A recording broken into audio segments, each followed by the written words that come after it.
പലതുകൊണ്ടും പടച്ചോൻ നമ്മൾ അനുഗ്രഹിച്ചിട്ടുണ്ട്. പണം, ഭക്ഷണം എല്ലാം.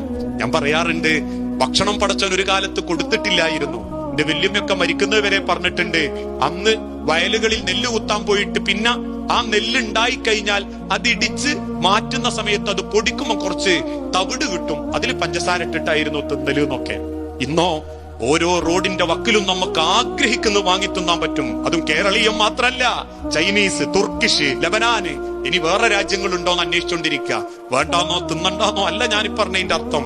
ഭക്ഷണം കൊണ്ടും പണം കൊണ്ടും പദവി കൊണ്ടും സൗകര്യം കൊണ്ടും പടച്ചോ നമ്മൾ ആഗ്രഹിക്കുമ്പോ, പണ്ടുകാലത്തൊന്നും മലമൂത്ര വിസർജനം നടത്താൻ പെൺകുട്ടികളും പെൺമക്കളും രാത്രിയാവാൻ കാത്തിരുന്നു.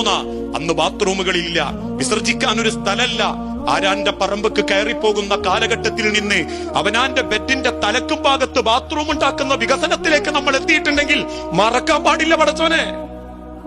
കഴുത്തിലും കാലിലും വാരി വലിച്ചണിയാൻ പടച്ചോൻ തന്ന റഹ്മത്തിനെ അവസാനം മയ്യത്ത് കുളിപ്പിക്കുമ്പോ അയച്ചു വെക്കുന്ന പവന് 12.5 പവനിലധികം ഒരു ഉമ്മാക്കുണ്ട്. അതിന്റെ ഒരു 10% വേണ്ട, ഒരു പണത്തൂക്കം നിന്റെ കവറൊന്ന് വെളുക്കാൻ തിളങ്ങാൻ മാറ്റിവെക്കാൻ പറ്റിയിട്ടില്ലേ? അയച്ചു മാറ്റുന്ന സ്വർണ്ണാഭരണങ്ങൾ തിരിഞ്ഞു കുത്തുന്ന ഒരു ദിവസം വരും. ആ തിരിച്ചറിവാണ് മനുഷ്യരെ നമ്മളെ കബറിലേക്കുള്ള സമ്പാദ്യം.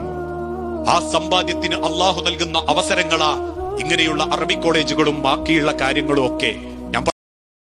Download ShareChat.